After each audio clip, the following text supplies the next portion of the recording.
Boa noite a todos. Mais uma vez estamos aqui na terça-feira para o nosso trabalho espiritual, não é mesmo? Hoje nós teremos a grande satisfação de ouvirmos o Dr. Félix fazer a nossa preparação de ambiente, e para mim é uma satisfação muito grande, porque o Félix é meu super-irmão de doutrina, maçonaria, enfim, temos uma amizade de muitos anos, e ele sempre foi essa figura, sempre daquele jeitinho dele, falando com muito agrado, fazendo um relacionamento muito bom. Então, para mim é uma satisfação grande tê-lo conosco. Gostaria de então pedir ao Maurício, se você puder, Maurício, fazer a nossa prece inicial.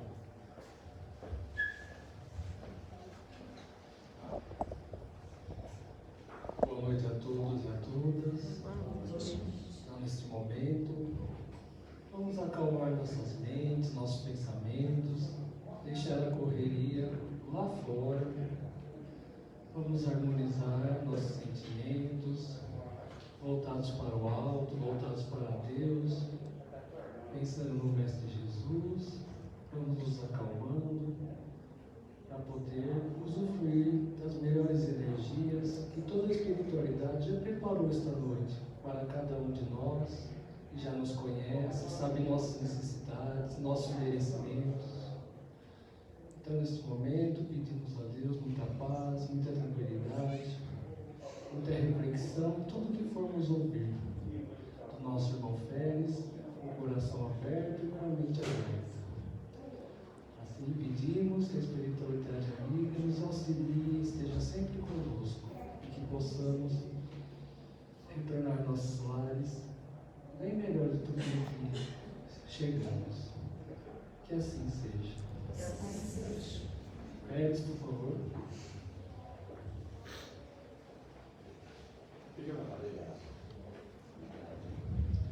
Boa noite a todos. Eu trago o fraternal abraço do pessoal lá do Filhos do Peregrino, que estou fazendo parte. No período da tarde, às terças-feiras, começamos um trabalho há mais de 10 anos e ele ainda se mantém. E à noite, agora depois da pandemia, o grupo está voltando aos poucos e já uma metade da frequência anterior já está voltando. Isso é muito bom. Então, é um prazer muito grande estar aqui, o nosso duplo irmão Almeida, que sempre foi o meu ídolo e que ele faz tudo para que a gente possa ser encaminhado. Eu fui delegado de polícia em Itabapuã e frequentava o centro espírita de lá. E a frequência era muito boa. E certa feita convidei o Almeida para fazer a palestra. Ele foi com a Maria Áurea, o Nilson e a esposa também, nossa cunhada. Fez uma palestra maravilhosa naquela cidade lá, que é terra natal do Nilson, Gandolf. Então é muito bom estar aqui com vocês para estar trabalhando as coisas para que a nossa vida possa encaminhar para uma melhor. O título que eu peguei foi o Código Penal da Vida Futura. A gente tem ouvido recentemente e repetidas vezes o nosso dirigente maior do país dizer que ele luta dentro das 4 linhas. Bom, dentro das 4 linhas. A gente acredita que essas 4 linhas sejam regras, né? É como você está se portando dentro de um determinado local. E aqui no Brasil, as 4 linhas que eu entendo na concepção que ele diz Constituição Federal, uma lei maior, né? E a gente precisa realmente conhecer as 4 linhas, porque nós estamos trabalhando dentro dela. Quando adquirimos um eletrodoméstico, uma ferramenta e tal, é importante verificar como funciona, né? O Almeida acabou de perguntar da minha esposa, a Ruth, ela tem uma loja. Aí, para agradar a clientela, ela comprou lá uma máquina de café, muito boa, bacana, grande. E a máquina de café, a cada mês e meio, encrencava. Ela tem uma série de botões, né? Então o botão é só tocar, ele é por toque. Encostou o dedo, está funcionando. E ela tem um procedimento, ela tem um rodar. Se não esperar ela girar totalmente, vai interromper o trajeto. E interromper o trajeto pode dar problema. E era o que acontecia. Então, dava pane. Até que chegamos à conclusão que o último conserto ficou em R$ 1.600. É melhor não ter a máquina, comprar uma bem pequena aí, que ela vai fazer o caso. Bom, mas eu vim aqui não para falar de máquina, né? Nem assistência técnica, nem nada. Assistência é para o nosso proceder. Então, a lei penal, quando se fala em pena, né, nós pensamos em pena, castigo, prêmio, né? Prêmio, pena, castigo. E a lei mais antiga, a lei penal mais antiga que nós conhecemos é aquela que veio no Código de Hammurabi, 1700, quase 2000 anos antes de Cristo. Então, Hammurabi foi um rei lá da Suméria, da Babilônia, e esse rei recebeu um código de Deus. Lá na França, no Museu do Louvre, tem uma estela com a imagem do Deus, rei, o Deus e o rei recebendo aquelas leis. É interessante que quando a gente verifica a imagem dessa estela, em volta da estela está o Código de Hammurabi. São 281 artigos em 21 colunas. E em cima da estela a figura do rei Shema, do deus Shema, que estava entregando a Hammurabi a lei. Interessante que quando a gente vê a imagem, o rei, ele era da altura, o Deus era da altura do rei em pé e o Deus sentado. O que vale dizer que se o Deus se levantasse, ele estaria colocando a cabeça no teto desse prédio aqui, muito grande, era um gigante. Mas o Código de Hammurabi ainda tem o sentido, o espírito dele usado na nossa lei penal, aqui de hoje. E o que nós lembramos muito é aquela parte do olho por olho, dente por dente. Porque essa regra de olho por olho, dente por dente, ela foi colocada porque naquele tempo uma tribo causava um mal a alguém da outra tribo, a outra tribo vinha e dizimava, matava todo mundo. Então, para dar um equilíbrio, né, na vingança, porque isso era uma vingança, para dar um equilíbrio, o Deus passou para o Hammurabi essa lei que dizia, olha, se alguém matar um componente da sua família, você pode matar só um daquela de lá. Naquele tempo era justo, né? Hoje não se pensa em vingança, em que pese a gente ver manifestações de alguém que sofreu um dano, né? Com uma fúria, uma raiva tão grande, mas tão grande, que quer dizimar o outro por ter sofrido um dano. Mas naquele tempo era necessário.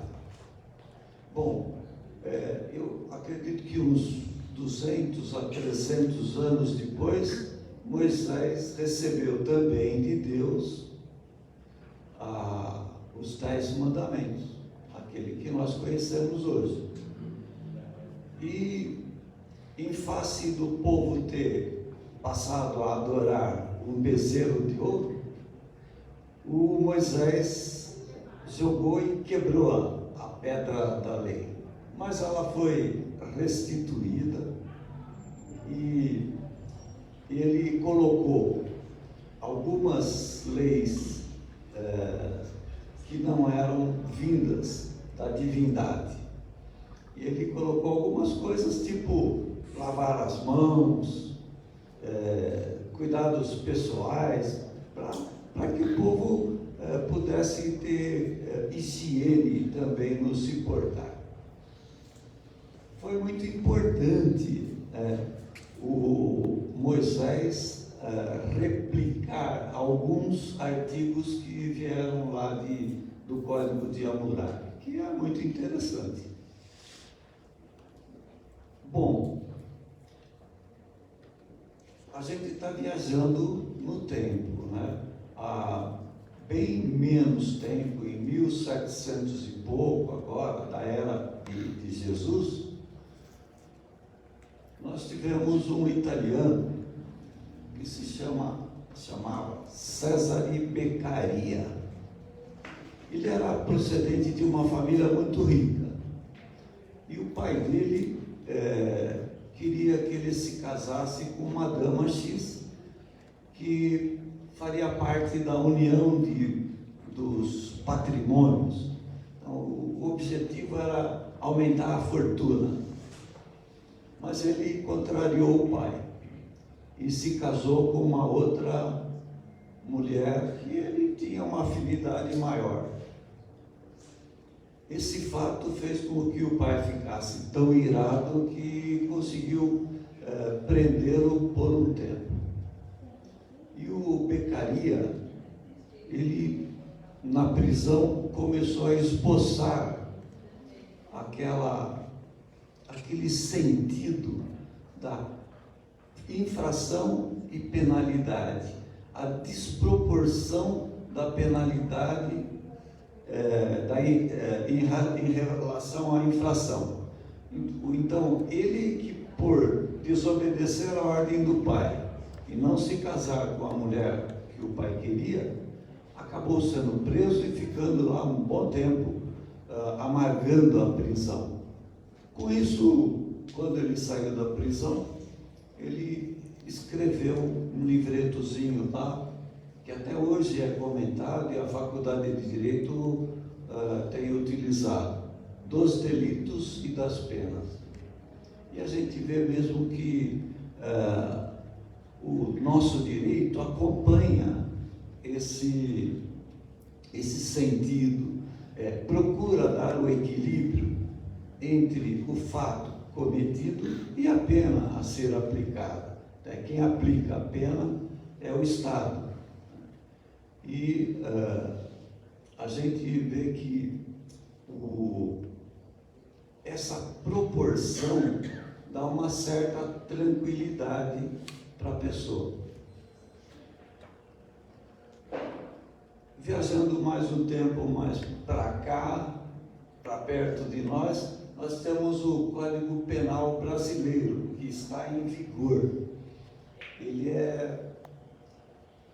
foi lançado em 1940, há 82 anos atrás.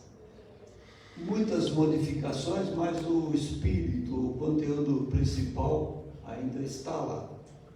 Então, e o Código Penal, ele é dividido em duas partes.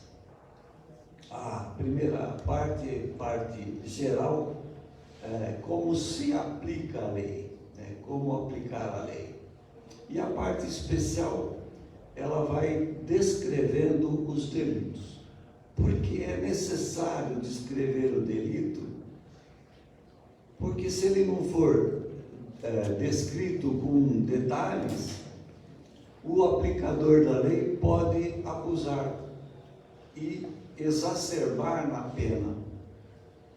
Então, a nossa lei penal, ela descreve como é o tipo penal, que é chamado de tipo, como é o tipo de procedimento e qual a pena a ser aplicada. Então, a parte especial do Código, ela começa no artigo 121. E o primeiro artigo, o artigo 121, diz assim: matar alguém, crime, homicídio, pena de 6 a 20 anos. Só fala assim, matar alguém. Ela não é negativa como a lei de Moisés, a lei de Deus, né? Não matar. A lei de Deus diz não matar. O nosso Código Penal, matar alguém. Quem matou alguém cometeu crime. E é o crime de homicídio. Por que o Código Penal adotou esse sistema de escrever bem aberto a fórmula do crime? Porque pode-se chegar a esse objetivo da mais variada forma. Então alguém pode matar o outro dando um tiro, uma facada, uma paulada. Como pode matar usando de um subterfúgio, usando de um animal. Hoje a gente diria que ele pode usar um drone, né? O drone vai e aplica uma forma de matar alguém. Eu lia muitas revistas antigas, que acho que pouca gente vai se lembrar aqui, Hillary Quinn, e que descreviam crimes. E ela conta, numa das histórias, que o indivíduo tinha ódio de morte do vizinho dele, era um fazendeiro, ele tinha aquele ódio de morte, mas disfarçava o ódio. E ele queria exterminar com o vizinho de qualquer jeito. E ele descobriu que o vizinho gostava de pescar usando dinamite. Hoje é proibido, mas houve uma época que isso era possível. Então ele comprou um cachorrinho, treinou o cachorrinho para buscar uma banana e depois fez um presente para o vizinho do cachorrinho.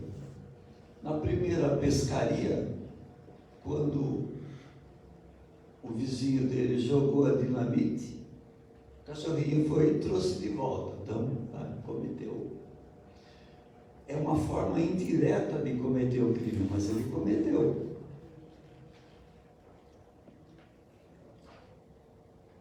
Eu não estou vendo o relógio aqui, então estou perdido no... Eu tenho mais 10 minutos. Tá. Os anos vão se passando e a gente vai perdendo uma série de... a capacidade de enxergar e de ouvir também. Tá? Na última palestra que eu fui ouvir, o número de ventiladores era tão grande que o zoom era mais alto que a voz de quem estava falando. Mas a gente está falando da forma de praticar o crime aberta. O nosso código adotou essa forma aí porque, de qualquer jeito que venha a cometer a morte de outra pessoa, é homicídio e vai responder por ela. E curioso que logo na frente tem o suicídio, né? O suicídio não é apenado. Por quê? Porque o legislador, ele não quer que o indivíduo tente e consiga a própria morte. Ele não quer que ele chegue a um ponto final. Ele quer que o indivíduo, se cometeu um suicídio, que ele se refaça e volte para a sociedade. Mas ele penaliza aquele que instiga e aquele que dá auxílio para quem quer cometer o suicídio. É interessante que lá na cidade que eu estava, Tabapuã, que o Almeida conheceu, a cadeia foi construída no prédio, num terreno doado por um indivíduo que era um perdulário. E dizem que a troca de bebida, ele doava terreno e tal, mas ele doou aquela terra para se construir a cadeia.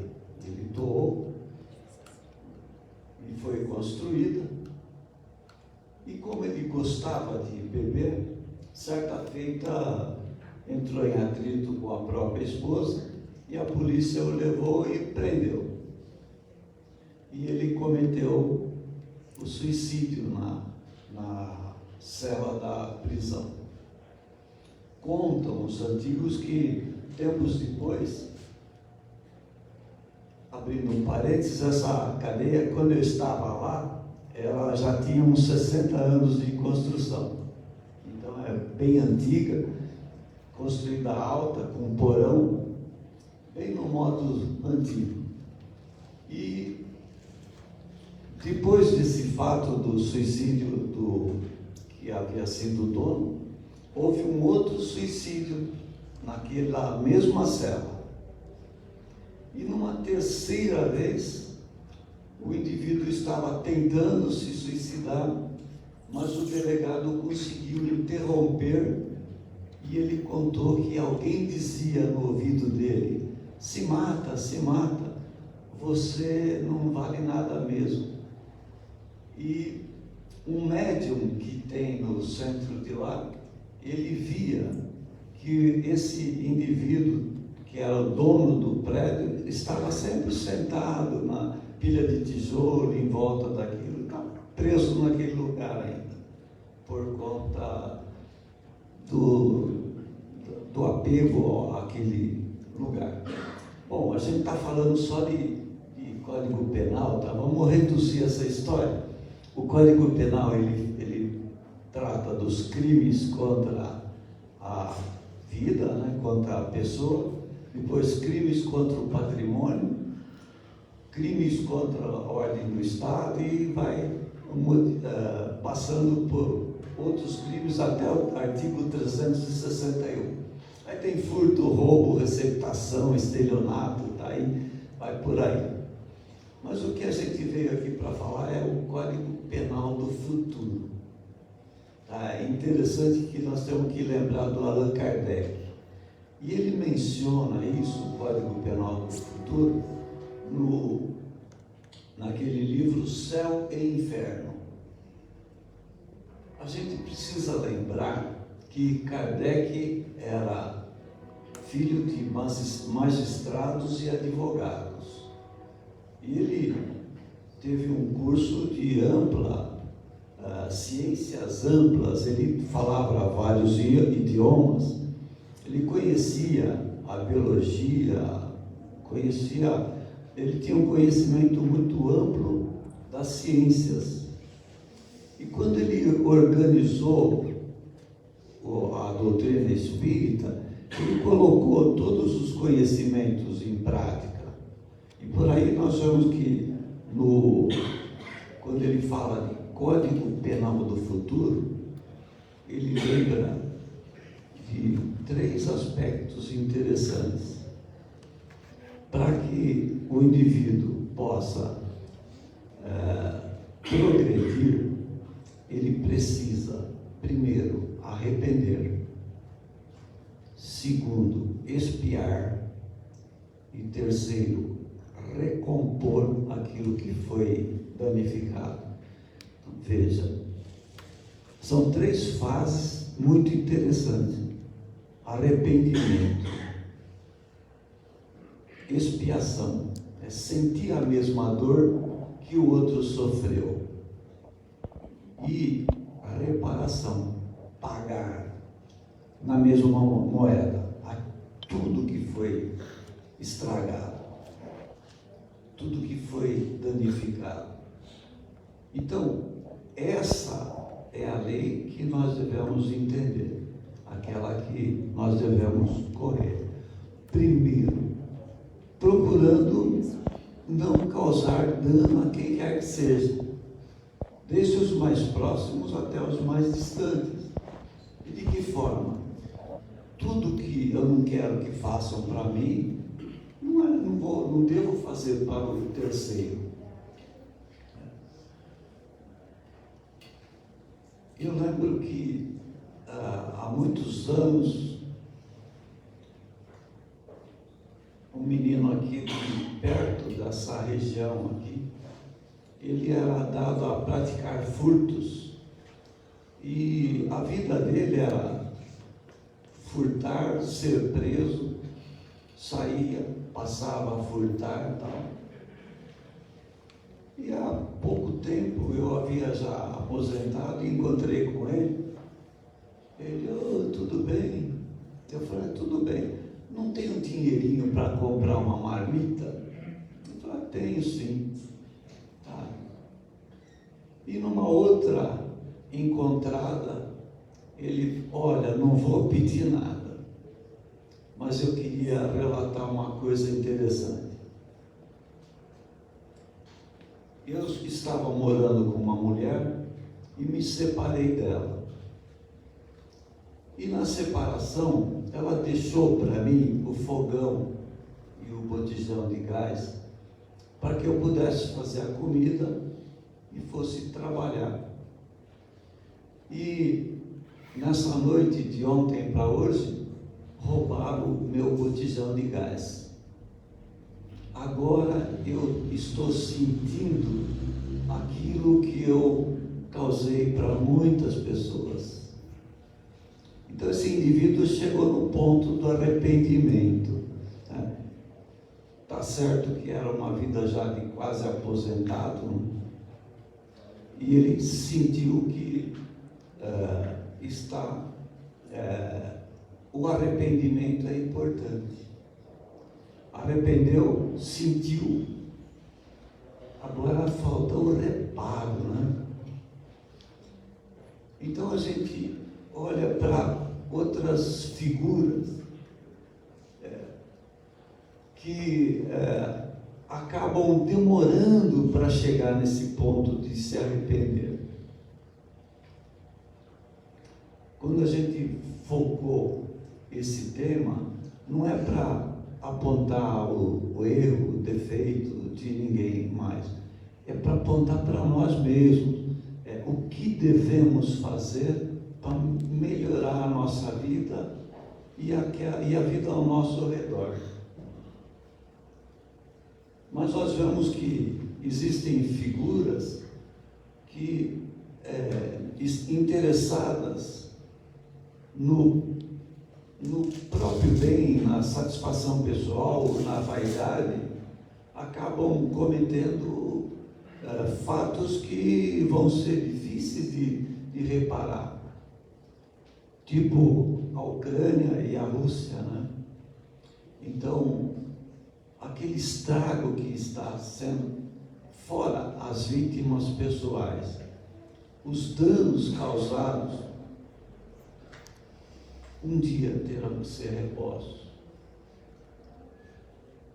No livro do André Luiz tem uma passagem interessante. Ele diz que 2 espíritos estavam já prontos para subir, mudar de grau, ir para um plano mais elevado.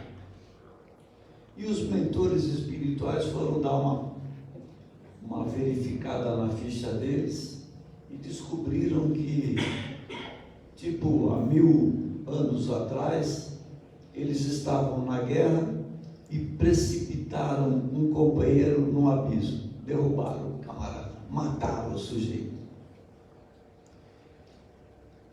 Por conta disso, eles não poderiam subir, mudar de grau, receber a faixa maior.